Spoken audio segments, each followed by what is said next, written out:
hablantes del Popti, no hay frontera que nos valga. Hay hermanos en Guadalupe, Victoria.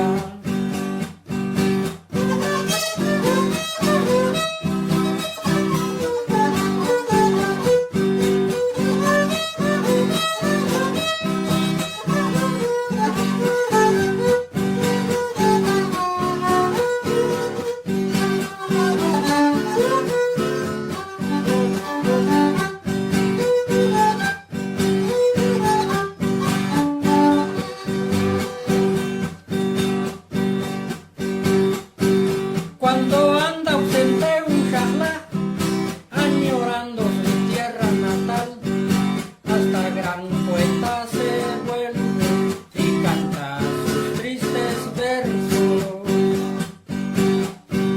Se despide un charla ausente, se despide de sus amigos, a cantar Nuevo Horizonte, a cantar